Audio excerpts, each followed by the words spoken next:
The Tale of Mr. Todd by Beatrix Potter.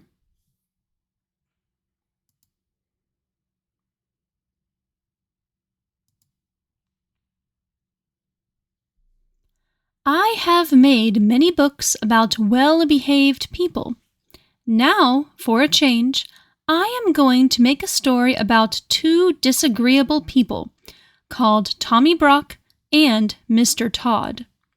Nobody could call Mr. Todd nice. The rabbits could not bear him. They could smell him half a mile off. He was of a wandering habit, and he had foxy whiskers. They never knew where he would be next.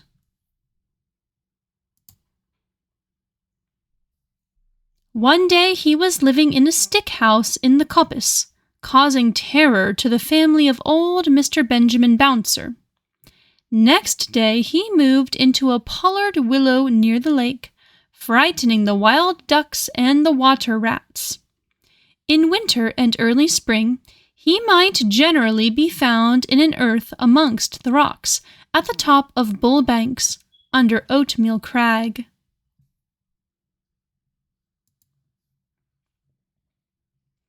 He had half a dozen houses, but he was seldom at home.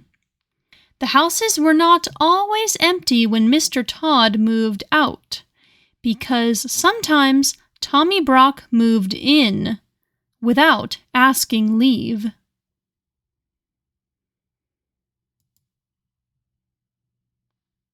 Tommy Brock was a short, bristly, fat, waddling person with a grin. He grinned all over his face. He was not nice in his habits. He ate wasp nests and frogs and worms, and he waddled about by moonlight, digging things up. His clothes were very dirty, and as he slept in the daytime, he always went to bed in his boots. And the bed which he went to bed in was generally Mr. Todd's.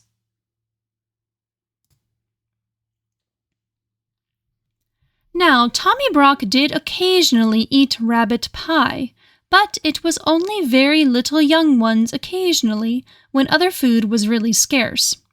He was friendly with old Mr. Bouncer. They agreed in disliking the wicked otters and Mr. Todd. They often talked over that painful subject. Old Mr. Bouncer was stricken in years. He sat in the spring sunshine outside the burrow in a muffler, smoking a pipe of rabbit tobacco.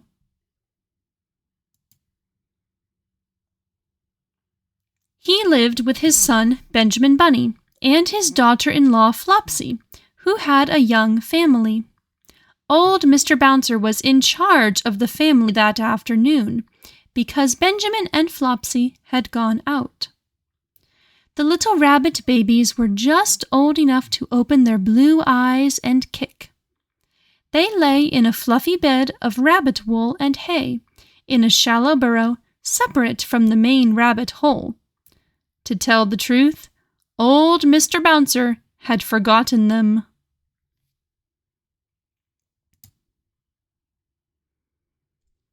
He sat in the sun and conversed cordially with Tommy Brock, who was passing through the wood with a sack and a little spud, which he used for digging, and some mole traps. He complained bitterly about the scarcity of pheasants' eggs, and accused Mr. Todd of poaching them. And the otters had cleared off all the frogs while he was asleep in winter. "I have not had a good square meal for a fortnight. I am living on pig nuts.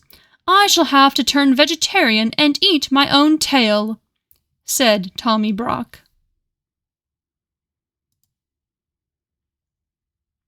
It was not much of a joke, but it tickled old Mr. Bouncer, because Tommy Brock was so fat and stumpy and grinning. So old Mr. Bouncer laughed, and pressed Tommy Brock to come inside to taste a slice of seed cake and a glass of my daughter Flopsy's cowslip wine. Tommy Brock squeezed himself into the rabbit hole with alacrity.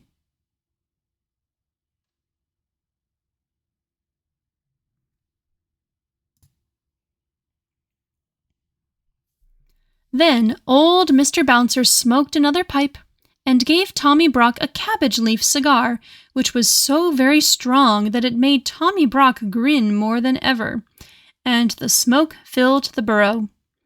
Old Mr. Bouncer coughed and laughed, and Tommy Brock puffed and grinned.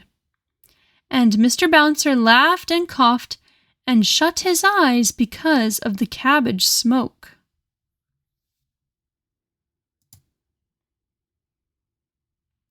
When Flopsy and Benjamin came back, old Mr. Bouncer woke up. Tommy Brock and all the young rabbit babies had disappeared. Mr. Bouncer would not confess that he had admitted anybody into the rabbit hole, but the smell of badger was undeniable, and there were round, heavy footmarks in the sand. He was in disgrace. Flopsy wrung her ears and slapped him. Benjamin Bunny set off at once after Tommy Brock.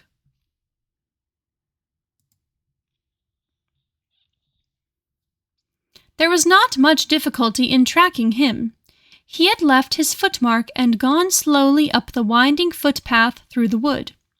Here he had rooted up the moss and wood sorrel. There he had dug quite a deep hole for dog darnel, and had set a mole trap.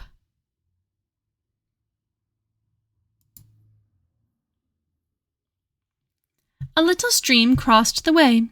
Benjamin skipped lightly over dry foot. The badger's heavy steps showed plainly in the mud. The path led to a part of the thicket where the trees had been cleared. There were leafy oak stumps and a sea of blue hyacinths, but the smell that made Benjamin stop was not the smell of flowers. Mr. Tod's stick house was before him, and, for once, Mr. Tod was at home. There was not only a foxy flavor in proof of it, there was smoke coming out of the broken pail that served as a chimney.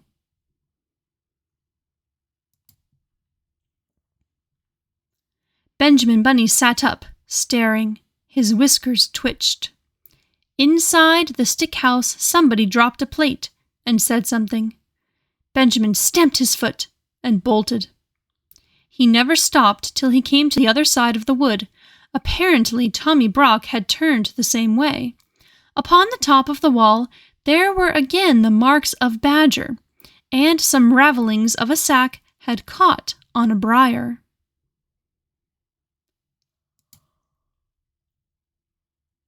Benjamin climbed over the wall into a meadow. He found another mole trap newly set.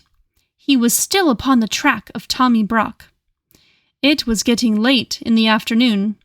Other rabbits were coming out to enjoy the evening air. One of them, in a blue coat by himself, was busily hunting for dandelions. "Cousin Peter! Peter Rabbit! Peter Rabbit!" shouted Benjamin Bunny. The blue-coated rabbit sat up with pricked ears. "Whatever is the matter, Cousin Benjamin? Is it a cat or John Stoat Ferret?" No, no, no! He's bagged my family! Tommy Brock, in a sack! Have you seen him?" "Tommy Brock? How many, Cousin Benjamin?" "7, Cousin Peter, and all of them twins! Did he come this way? Please tell me quick." Yes, not 10 minutes since. He said they were caterpillars.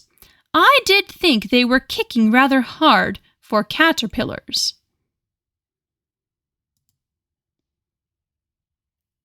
Which way has he gone, Cousin Peter?" "He had a sack with something live in it. I watched him set a mole trap. Let me use my mind, Cousin Benjamin. Tell me from the beginning." Benjamin did so. "My Uncle Bouncer has displayed a lamentable want of discretion for his years," said Peter reflectively. "But there are 2 hopeful circumstances. Your family is alive and kicking, and Tommy Brock has had refreshment. He will probably go to sleep, and keep them for breakfast." "Which way?" "Cousin Benjamin, compose yourself. I know very well which way. Because Mr. Tod was at home in the stick house, he has gone to Mr. Tod's other house, at the top of Bull Banks. I partly know because he offered to leave any message at Sister Cottontail's. He said he would be passing. Cottontail had married a black rabbit and gone to live on the hill.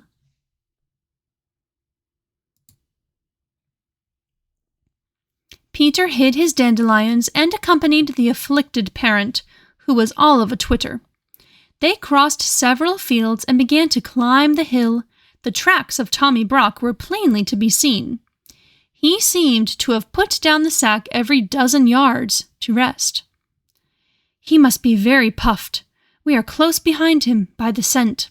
What a nasty person, said Peter.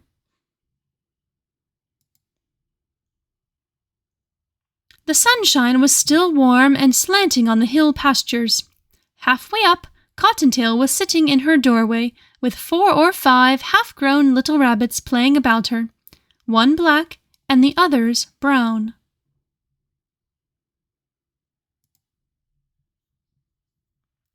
Cottontail had seen Tommy Brock passing in the distance.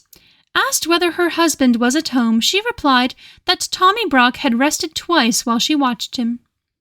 He had nodded and pointed to the sack, and seemed doubled up with laughing. "Come away, Peter, he will be cooking them! Come quicker!" said Benjamin Bunny.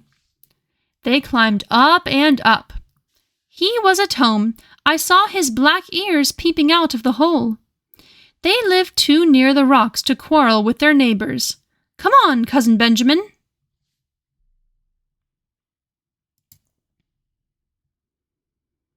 When they came near the wood at the top of Bull Banks, they went cautiously. The trees grew amongst heaped-up rocks, and there, beneath a crag, Mr. Todd had made one of his homes. It was at the top of a steep bank. The rocks and bushes overhung it. The rabbits crept up carefully, listening and peeping.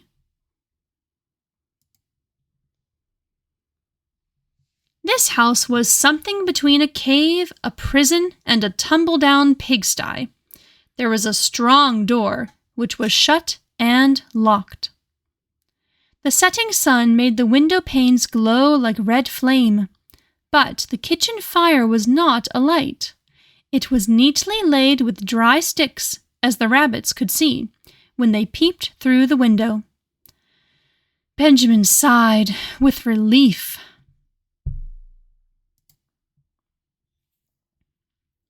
But there were preparations upon the kitchen table which made him shudder. There was an immense empty pie dish of blue willow pattern, and a large carving knife and fork, and a chopper. At the other end of the table was a partly unfolded tablecloth, a plate, a tumbler, a knife and fork, salt cellar, mustard, and a chair.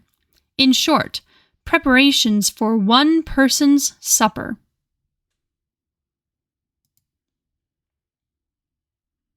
No person was to be seen, and no young rabbits. The kitchen was empty and silent. The clock had run down. Peter and Benjamin flattened their noses against the window and stared into the dusk. Then they scrambled round the rocks to the other side of the house. It was damp and smelly, and overgrown with thorns and briars. The rabbits shivered in their shoes. "Oh, my poor rabbit babies! What a dreadful place! I shall never see them again," sighed Benjamin. They crept up to the bedroom window. It was closed and bolted like the kitchen, but there were signs that this window had been recently open. The cobwebs were disturbed, and there were fresh dirty footmarks upon the window sill.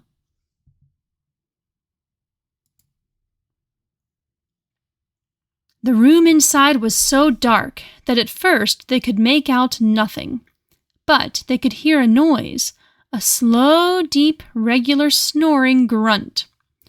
And as their eyes became accustomed to the darkness, they perceived that somebody was asleep on Mr. Todd's bed, curled up under the blanket.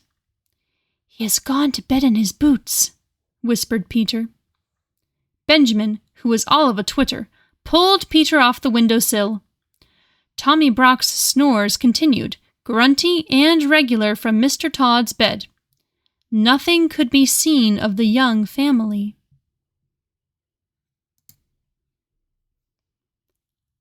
The sun had set. An owl began to hoot in the wood.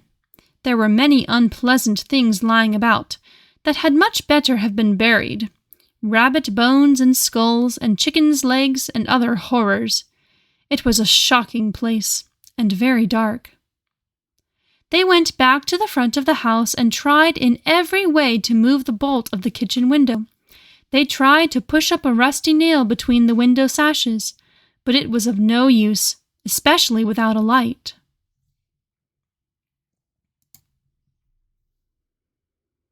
They sat side by side outside the window, whispering and listening. In half an hour the moon rose over the wood. It shone full and clear and cold upon the house amongst the rocks, and in at the kitchen window.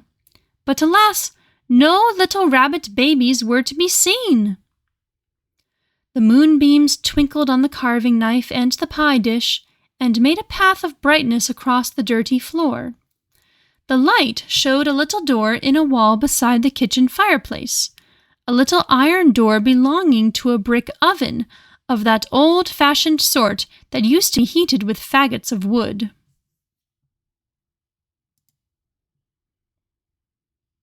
And presently, at the same moment, Peter and Benjamin noticed that whenever they shook the window, the little door opposite shook in answer. The young family were alive, shut up in the oven. Benjamin was so excited that it was a mercy he did not awake Tommy Brock, whose snores continued solemnly in Mr. Tod's bed. But there really was not very much comfort in the discovery. They could not open the window, and although the young family was alive, the little rabbits were quite incapable of letting themselves out. They were not old enough to crawl. After much whispering, Peter and Benjamin decided to dig a tunnel. They began to burrow a yard or two lower down the bank. They hoped that they might be able to work between the large stones under the house. The kitchen floor was so dirty that it was impossible to say whether it was made of earth or flags.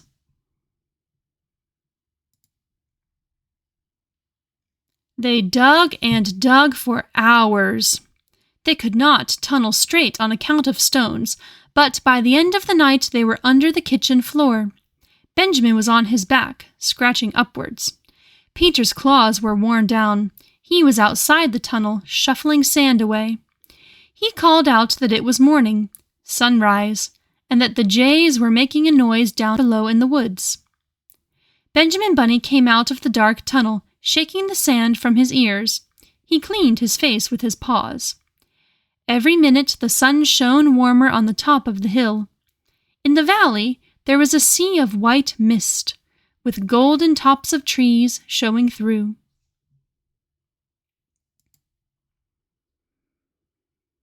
Again from the fields down below in the mist there came the angry cry of a jay, followed by the sharp, yelping bark of a fox.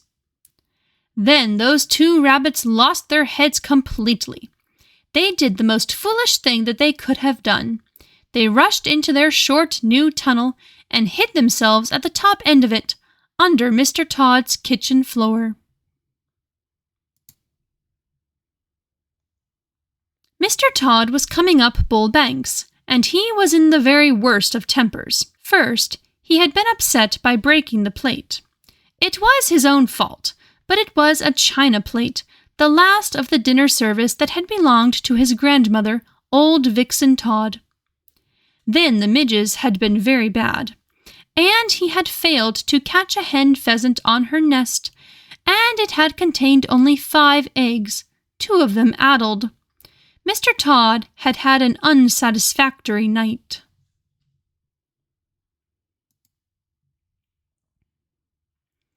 As usual, when out of humor, he determined to move house. First, he tried the pollard willow, but it was damp, and the otters had left a dead fish near it. Mr. Todd likes nobody's leavings but his own. He made his way up the hill. His temper was not improved by noticing unmistakable marks of badger. No one else grubs up the moss so wantonly as Tommy Brock. Mr. Todd slapped his stick upon the earth and fumed. He guessed where Tommy Brock had gone to. He was further annoyed by the jaybird which followed him persistently. It flew from tree to tree and scolded, warning every rabbit within hearing that either a cat or a fox was coming up the plantation. Once, when it flew screaming over his head, Mr. Todd snapped at it and barked.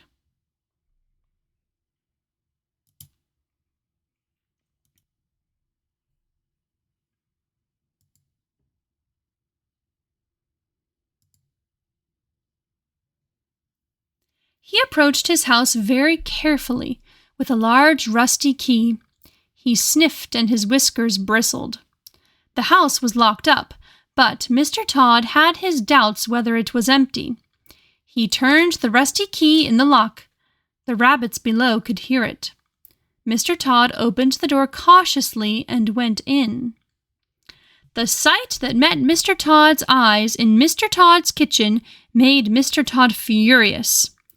There was Mr. Todd's chair and Mr. Todd's pie dish and his knife and fork and mustard and salt cellar and his tablecloth that he had left folded up in the dresser, all set out for supper, or breakfast, without doubt for that odious Tommy Brock.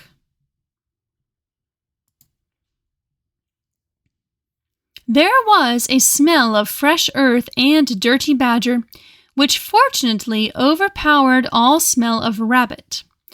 But what absorbed Mr. Todd's attention was a noise, a deep, slow, regular snoring, grunting noise, coming from his own bed.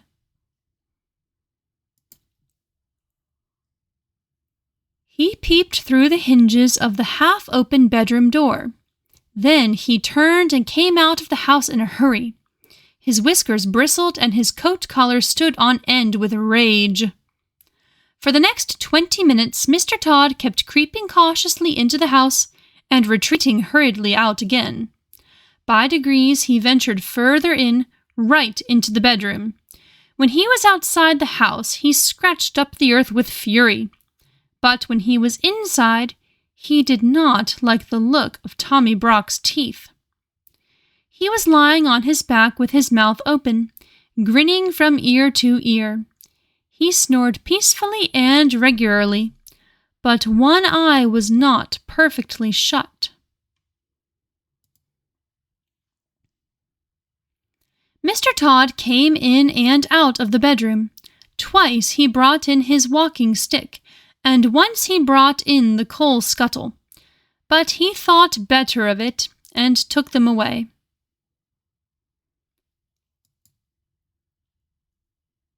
When he came back after removing the coal scuttle, Tommy Brock was lying a little more sideways, but he seemed even sounder asleep. He was an incurably indolent person. He was not in the least afraid of Mr. Todd. He was simply too lazy and comfortable to move. Mr. Todd came back yet again into the bedroom with a clothesline. He stood a minute watching Tommy Brock and listening attentively to the snores. They were very loud indeed, but seemed quite natural. Mr. Todd turned his back towards the bed and undid the window. It creaked. He turned round with a jump. Tommy Brock, who had opened one eye, shut it hastily. The snores continued. Mr. Todd's proceedings were peculiar and rather uneasy, because the bed was between the window and the door of the bedroom. He opened the window a little way and pushed out the greater part of the clothesline onto the window sill. The rest of the line, with a hook at the end, remained in his hand. Tommy Brock snored conscientiously. Mr. Todd stood and looked at him for a minute. Then he left the room again. Tommy Brock opened both eyes and looked at the rope and grinned. There was a noise outside the window. Tommy Brock shut his eyes in a hurry. Mr. Todd had gone out at the front door and round to back of the house. On the way, he stumbled over the rabbit burrow.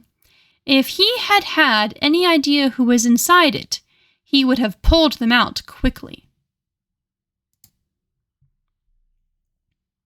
His foot went through the tunnel nearly upon the top of Peter Rabbit and Benjamin, but fortunately he thought that it was some more of Tommy Brock's work. He took up the coil of line from the sill, listened for a moment, and then tied the rope to a tree.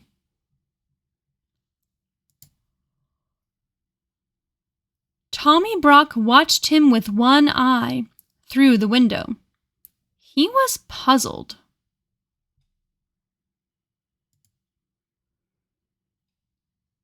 Mr. Todd fetched a large, heavy pail full of water from the spring and staggered with it through the kitchen into his bedroom. Tommy Brock snored industriously, with rather a snort. Mr. Todd put down the pail beside the bed, took up the end of rope with the hook, hesitated, and looked at Tommy Brock. The snores were almost apoplectic, but the grin was not quite so big.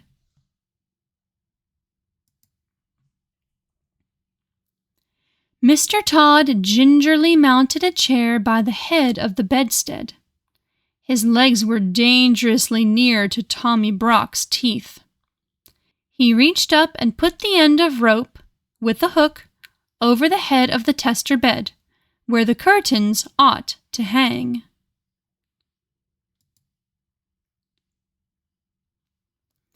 Mr. Todd's curtains were folded up and put away, owing to the house being unoccupied. So was the counterpane. Tommy Brock was covered with a blanket only. Mr. Todd, standing on the unsteady chair, looked down upon him attentively. He really was a first-prize sound sleeper. It seemed as though nothing would waken him, not even the flapping rope across the bed. Mr. Todd descended safely from the chair and endeavored to get up again with the pail of water. He intended to hang it from the hook, dangling over the head of Tommy Brock, in order to make a sort of shower bath, worked by a string through the window.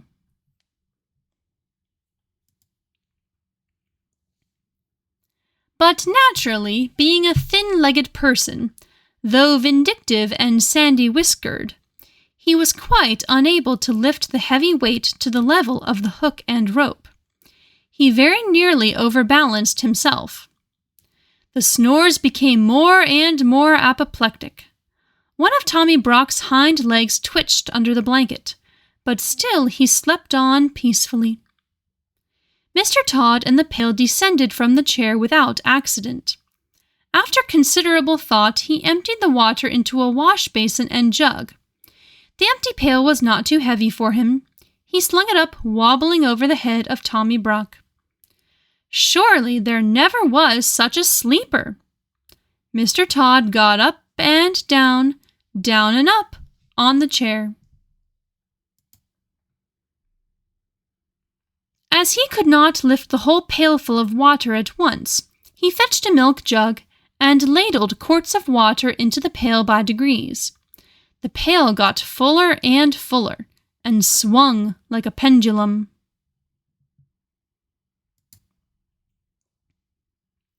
Occasionally a drop splashed over, but still Tommy Brock snored regularly and never moved, except one eye.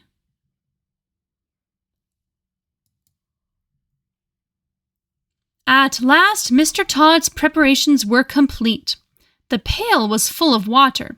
The rope was tightly strained over the top of the bed and across the window sill to the tree outside.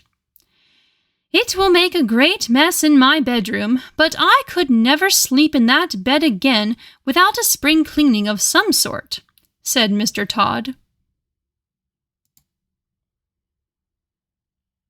Mr. Todd took a last look at the badger and softly left the room. He went out of the house, shutting the front door. The rabbits heard his footsteps over the tunnel. He ran round behind the house, intending to undo the rope in order to let fall the pailful of water upon Tommy Brock. "I will wake him up with an unpleasant surprise," said Mr. Todd. The moment he had gone, Tommy Brock got up in a hurry. He rolled Mr. Todd's dressing gown into a bundle, put it into the bed beneath the pail of water instead of himself, and left the room also, grinning immensely. He went into the kitchen, lighted the fire, and boiled the kettle. For the moment he did not trouble himself to cook the baby rabbits.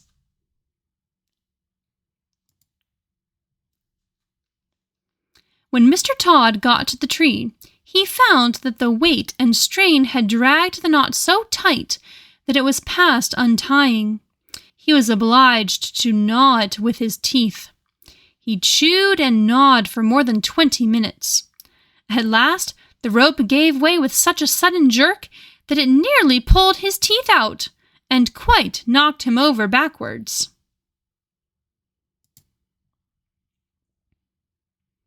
Inside the house there was a great crash and splash, and the noise of a pail rolling over and over. But no screams.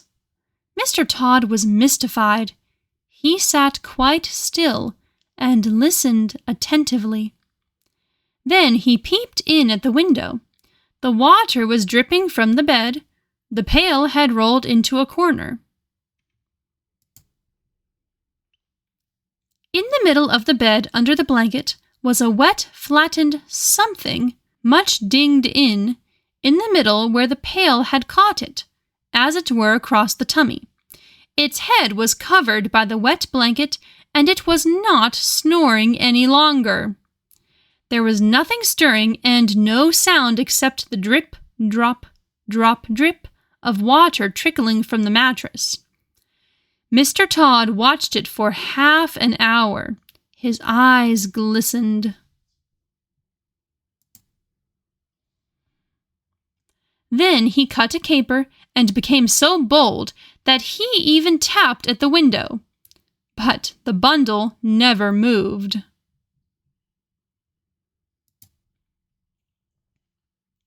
Yes, there was no doubt about it. It had turned out even better than he had planned. The pail had hit poor old Tommy Brock and killed him dead. "I will bury that nasty person in the hole which he has dug. I will bring my bedding out and dry it in the sun," said Mr. Todd. "I will wash the tablecloth and spread it on the grass in the sun to bleach, and the blanket must be hung up in the wind. And the bed must be thoroughly disinfected and aired with a warming pan, and warmed with a hot water bottle. I will get soft soap and monkey soap and all sorts of soap, and soda and scrubbing brushes, and Persian powder, and carbolic to remove the smell. I must have a disinfecting. Perhaps I may have to burn sulfur."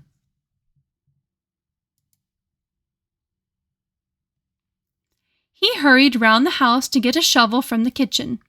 "First I will arrange the hole. Then I will drag out that person in the blanket." He opened the door. Tommy Brock was sitting at Mr. Todd's kitchen table, pouring out tea from Mr. Todd's teapot into Mr. Todd's teacup. He was quite dry himself and grinning, and he threw the cup of scalding tea all over Mr. Todd. Then Mr. Todd rushed upon Tommy Brock, and Tommy Brock grappled with Mr. Todd amongst the broken crockery, and there was a terrific battle all over the kitchen.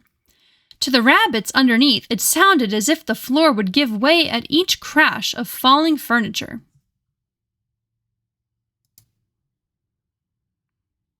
They crept out of their tunnel and hung about amongst the rocks and bushes, listening anxiously. Inside the house the racket was fearful. The rabbit babies in the oven woke up trembling. Perhaps it was fortunate they were shut up inside. Everything was upset except the kitchen table, and everything was broken except the mantelpiece and the kitchen fender. The crockery was smashed to atoms.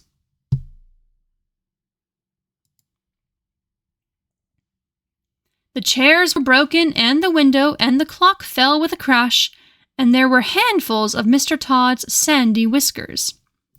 The vases fell off the mantelpiece, the canisters fell off the shelf, the kettle fell off the hob.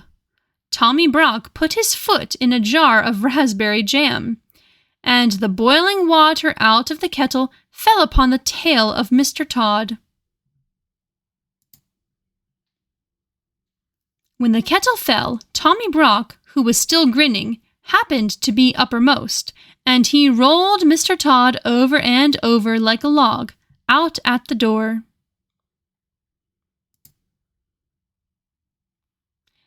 Then the snarling and worrying went on outside, and they rolled over the bank and downhill, bumping over the rocks. There will never be any love lost between Tommy Brock and Mr. Todd.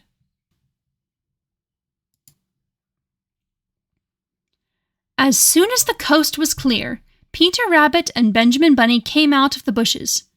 "Now for it! Run in, Cousin Benjamin! Run in and get them, while I watch at the door." But Benjamin was frightened. Oh, they are coming back!" "No, they are not." "Yes, they are." "What dreadful bad language! I think they have fallen down the stone quarry." Still, Benjamin hesitated, and Peter kept pushing him. "Be quick, it's all right. Shut the oven door, Cousin Benjamin, so that he won't miss them." Decidedly, there were lively doings in Mr. Todd's kitchen. At home in the rabbit hole, things had not been quite comfortable. After quarreling at supper, Flopsy and old Mr. Bouncer had passed a sleepless night and quarreled again at breakfast. Old Mr. Bouncer could no longer deny that he had invited company into the rabbit hole, but he refused to reply to the questions and reproaches of Flopsy. The day passed heavily. Old Mr. Bouncer, very sulky, was huddled up in a corner, barricaded with a chair. Flopsy had taken away his pipe and hidden the tobacco. She had been having a complete turnout and spring cleaning to relieve her feelings.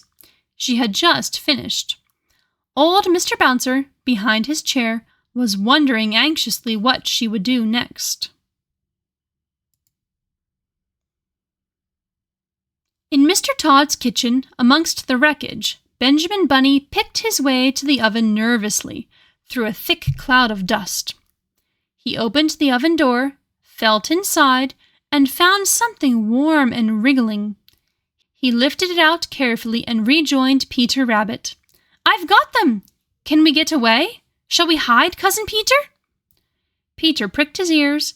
Distant sounds of fighting still echoed in the wood. 5 minutes afterwards, 2 breathless rabbits came scuttering away down Bull Banks, half carrying, half dragging a sack between them, bumpety-bump over the grass. They reached home safely and burst into the rabbit hole.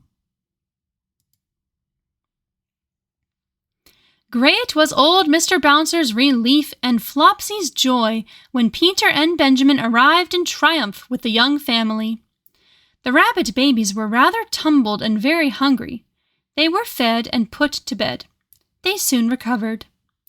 A long new pipe and a fresh supply of rabbit tobacco was presented to Mr. Bouncer. He was rather upon his dignity, but he accepted.